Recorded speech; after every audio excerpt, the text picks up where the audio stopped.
Sofia Ramirez had spent months quietly cleaning the sprawling Carter estate, barely noticed by the man who lived there. Nathan Carter, a young tech millionaire, had been sick for as long as she'd known him, pale, exhausted, coughing, endlessly trapped in his master suite, while doctors shrugged helplessly. But one evening, while inspecting a corner behind the massive walk-in closet, Sofia noticed a small, dark, damp patch hidden behind the wall. The smell hit her instantly, rotten, poisonous, unmistakable. Her heart raced as she realized what this meant. The very room Nathan spent most of his life in was slowly making him sick, maybe even killing him. She had a choice: ignore it and stay safe, or speak up and risk everything to save a man who didn't even know she existed.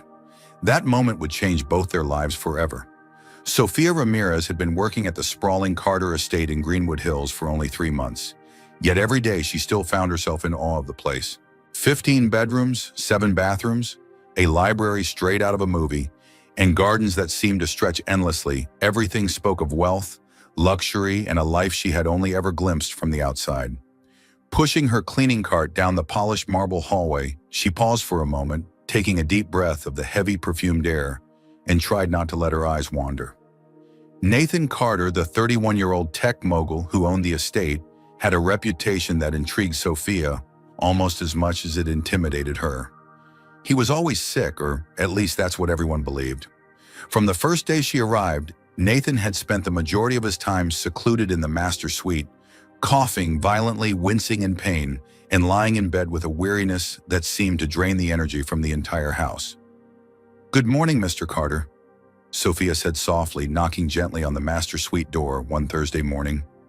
A hoarse voice called back, "Come in, Sofia, but be quick. I feel terrible today."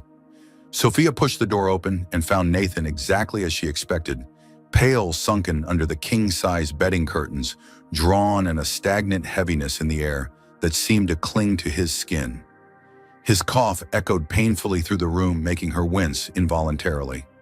"You've been like this since I started here," she said, passing a dustcloth over the bedside table. "You haven't improved at all." Nathan sighed, exhaustion written into every line of his face. "I've seen 4 doctors already. Tests for everything, lungs, heart, allergies, nothing. They say it might be stress or anxiety, but none of the medications do anything." Sofia frowned. She had grown up in a tough neighborhood of Los Angeles where money didn't buy healthcare or comfort, and her grandmother had always told her that the body never lies. Something about this room felt wrong. "Do you spend all day in here?" she asked carefully. "Mostly," Nathan admitted. "I work in the office in the mornings, but I always end up here. It's the only place I can rest." Sofia's eyes swept the room. It was enormous, luxurious, but dark and closed off. The window was always shut, the curtains heavy, and every time she entered, a strange, damp smell lingered. "Can I open the window?" she asked. Nathan nodded weakly. Sofia drew the curtains and let the morning sun pour in the warm light, pushing back the shadows. Fresh air filled the room. "There. Finished here, sir. You can rest." Nathan murmured a faint thanks, closing his eyes again. Sofia finished the cleaning quickly, but as she moved near the massive walk-in closet lining one wall, the smell grew stronger. She crouched and peered underneath. A small dark patch of moisture clung to the corner between the wall and the closet. Her stomach tightened. Something wasn't right. Over the next few days, Sofia noticed a pattern. When Nathan left the suite and spent time in the office or garden, his symptoms eased slightly. Color returned to his cheeks and his cough subsided. But the moment he returned to the master suite, the sickness came back with full force. The realization gnawed at her the room itself might be making him ill. One Tuesday, she found Nathan sitting alert in his office, looking more alive than she had ever seen. "How are you feeling today, sir?" she asked cautiously. "I spent the morning out here," he said, smiling faintly for the first time since she had started working there.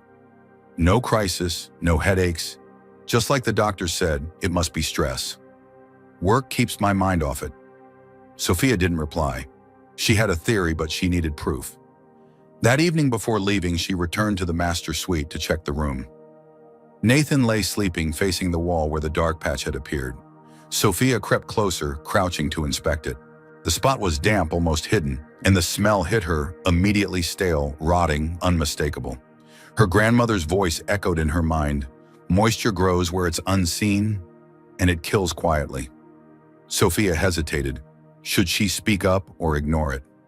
She had only a few months of experience, and Nathan was the powerful, distant employer. What if he didn't believe her? Worse, what if he thought she was exaggerating to draw attention to herself? She carried the question home that night to her younger sister, Lila Ramirez, who was preparing quesadillas in their modest downtown apartment. "You look worried." "Did something happen at work?" Lila asked, noticing Sophia's tense expression. Sophia told her everything: Nathan's constant illness, the strange smell in the suite, and the mold she had spotted. Lila's face went pale. "Sophia, that mold could kill him. If he's breathing it every day, that's why he's sick. You have to tell him. You could save his life." Sophia's hands shook. "But what if he doesn't believe me? I'm just the cleaning lady." "You're the only one who notices, the only one who sees it," Lila insisted. "This is bigger than fear. You can't stay silent." The next morning, Sophia arrived at the Carter estate earlier than usual. Nathan was in his office, coughing occasionally, but otherwise alert. She squared her shoulders and spoke with conviction. "Mr. Carter, may I have a word? It's important." Nathan looked up, surprised. "Of course.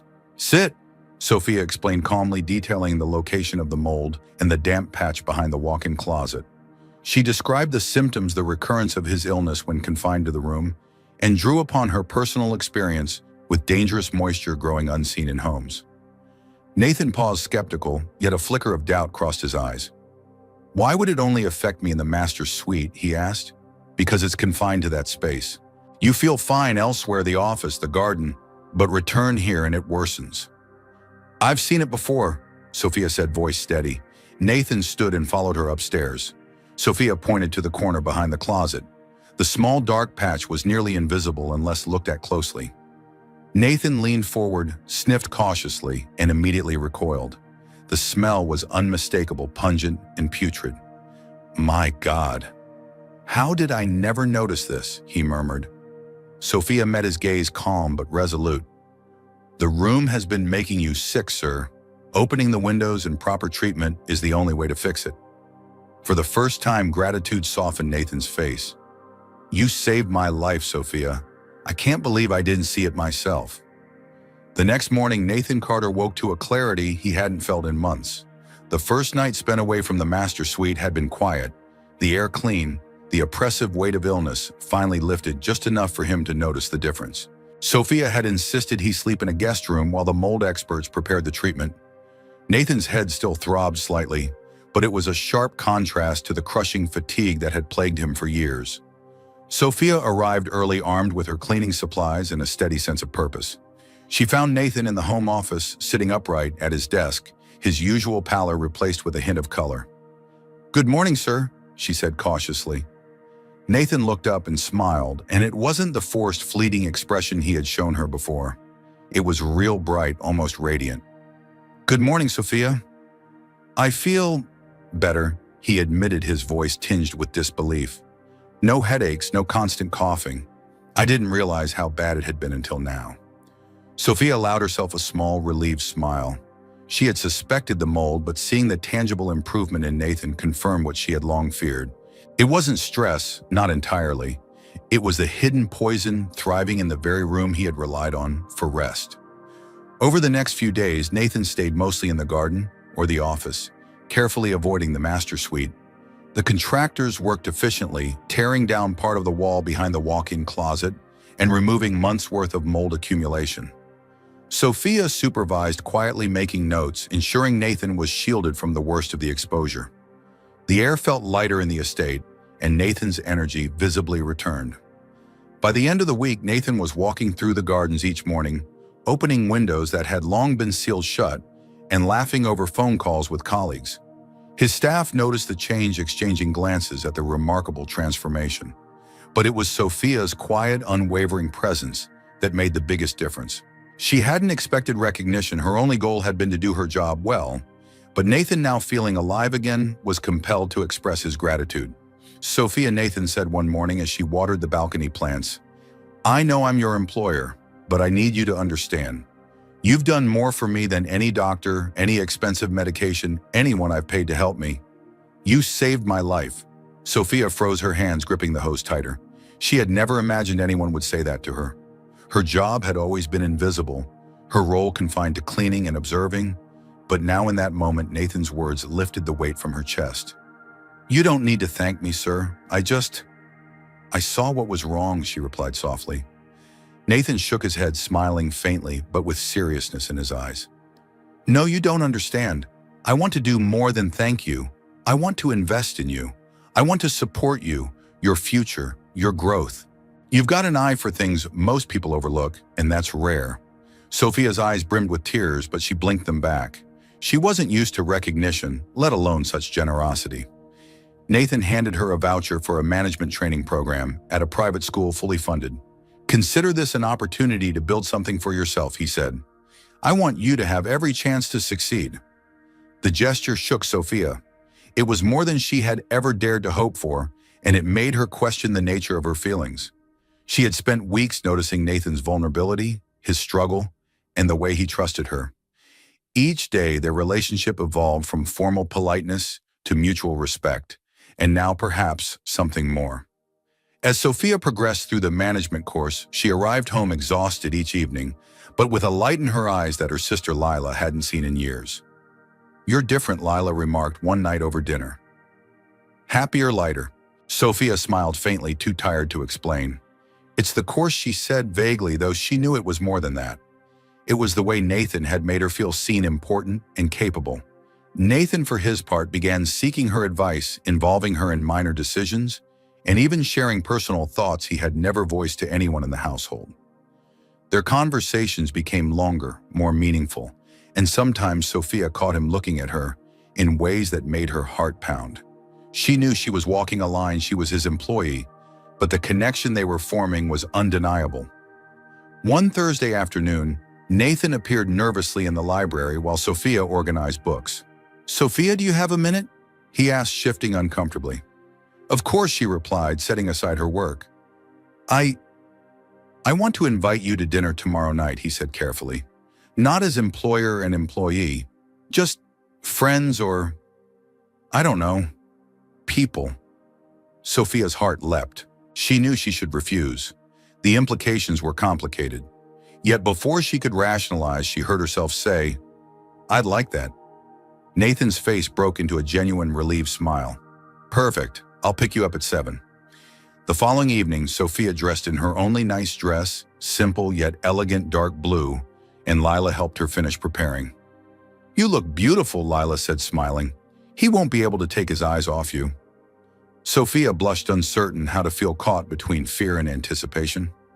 Nathan arrived punctually, driving them to a small, cozy restaurant in Coyoacán, far from the polished streets of Greenwood Hills. The intimate atmosphere, flickering candlelight, and soft music made Sophia relax slightly. They talked for hours about Nathan's childhood pressures, the isolation his illness had caused, and the strange relief it had offered him. He opened up about wanting to live more fully, to connect with people, and perhaps to connect with her. By the end of the evening, Sophia realized something had shifted. The distance between employer and employee had begun to dissolve. A quiet respect, a spark of curiosity, and the faint beginning of trust had emerged, forming the fragile threads of something neither of them could yet name. Thanks for watching. Sorry for the interruption, but we hope you will help us improve our content in the future. If you were Sophia, would you accept Nathan's invitation to dinner, knowing he is your employer? Do you think their growing closeness is appropriate, or could it become complicated? Would you risk your feelings for someone in a position of power if it might change your life? Weeks passed at the Carter estate, but Nathan Carter still couldn't shake the gratitude he felt toward Sophia Ramirez. She hadn't just discovered the source of his illness, she had saved his life. Now, watching her move through the house, a quiet confidence settling in her step, Nathan realized how much their relationship had changed. What had started as employer and employee had evolved into something far deeper: respect, trust, and a fragile but growing connection. Sophia herself felt the shift. She arrived each morning still performing her duties, but with a lightness she hadn't felt in years. She laughed more, noticed details, and carried herself with a subtle pride. The management program she had joined at Nathan's encouragement had given her new skills, but it was the recognition and trust he placed in her that gave her a sense of purpose she had never experienced before. One bright Saturday morning, Nathan suggested they go to the local farmer's market downtown. Sophia hesitated. Her life had been so structured around work, and the idea of spending leisure time with her employer made her nervous, but she agreed. The market was alive with colors, scents, and the chatter of vendors and neighbors. Children ran along the pathway, street musicians played lively tunes, and the air was filled with the smell of fresh bread and roasted coffee. Nathan was noticeably relaxed, almost like a different man. "This is amazing," Nathan said, picking up a hand-painted clay keychain. "I can't believe I've lived in Los Angeles my whole life and never explored this part of the city." Sophia smiled. "Most people live in their own little bubbles. They don't see beyond their routines. It's easy to forget the world exists outside the walls we're used to." Nathan nodded, looking around at the vibrant chaos. "But now we're here together, and it feels real." Over the next few weeks, Nathan began involving Sophia more in the daily decisions of the estate, not just cleaning or minor tasks, but discussions about staff scheduling, inventory, and household management. He sought her advice in ways he had never done before, asking her opinion on things that mattered to him, making her feel like a trusted partner rather than just an employee. Sophia was cautious. She knew the difference in their social standing, the power dynamic. Yet she couldn't ignore the warmth she felt when Nathan smiled at her, or the way he genuinely listened to her thoughts. It was a delicate balance, a line she had to walk carefully.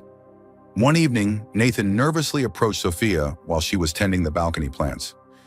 "Sophia," he said, voice low, "would you like to have dinner with me tomorrow, just us? No business talk, no work, just friends? Or maybe something else?" Sophia's heart raced. Part of her knew she should refuse, that the professional boundary was important. But another part, the part that had come to admire and trust him, couldn't say no. "I'd like that," she admitted softly. The following night, Nathan arrived at her apartment building promptly at 7. He drove them to a small, quiet restaurant, a place tucked away from the hustle of Greenwood Hills with wooden tables, soft candlelight, and live acoustic music. Over dinner, they talked about their lives, his pressures as a young tech entrepreneur, her childhood struggles, and the responsibility of caring for her sister Lila after their parents passed. They laughed, shared stories, and slowly the barriers between employer and employee faded into something gentler and more human. After weeks of subtle gestures and careful conversations, Nathan invited Sophia to meet his parents. He wanted her to be acknowledged for her courage and the difference she had made in his life. Sophia hesitated, the nerves building in her chest, but she agreed. At the dinner, Nathan's parents were formal and reserved, but as Nathan explained how Sophia had saved their son, their expressions softened. Respect replaced suspicion, and Sophia felt a warmth she had never expected. Later that evening after the dinner, Nathan found Sophia sitting in the estate garden gazing at the stars. "I'm sorry if that was overwhelming," he said, sitting beside her. "You don't have to apologize," she replied softly. "Your parents are right to be cautious. I get it. The world can be judgmental." Nathan shook his head. "No. You've changed my life. You've made me see the world differently. I'm not going to live my life trying to please people who don't matter. I choose you, Sophia." "That's it?" Sophia's eyes filled with tears. The fear and hesitation that had kept her cautious melted away in that moment. "I choose you too," she whispered, smiling through the emotion. In the months that followed, Sophia became more than just an employee. She became Nathan's trusted partner in managing the estate and overseeing projects, all while completing her management course. Lila, who had always been a close support, graduated as a nurse and began working at a nearby hospital, proud and independent. Life didn't suddenly become perfect.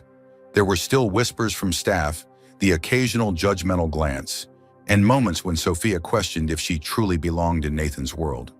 But together, Nathan and Sophia built something solid: respect, gratitude, and eventually a quiet, profound love that didn't need grand gestures to be felt. One morning, as they shared coffee on the balcony, Nathan reached for Sophia's hand. "Do you remember the first day you discovered the mold?" he asked, smiling. "If you hadn't spoken up, I don't know what would have happened. You didn't just save me physically, you saved me completely." Sophia squeezed his hand. "I didn't do it for praise. I did what was right. And I'm glad it mattered to you." Nathan looked out over the estate, the sun catching the gardens in golden light. "It mattered more than you know. And I'll spend the rest of my life showing you that." In that quiet morning, surrounded by the soft hum of the city and the gentle rustle of leaves, Sophia and Nathan understood something profound. Helping someone is never just about the immediate act. It's about recognizing a need, having the courage to act, and opening a path to something better for them and for yourself. They sat in silence, hearts full, knowing that from this moment forward, life could take them to places they had never imagined, together, equal parts respect, gratitude, and love. Thanks for watching. Sorry for the interruption, but we hope you will help us improve our content in the future.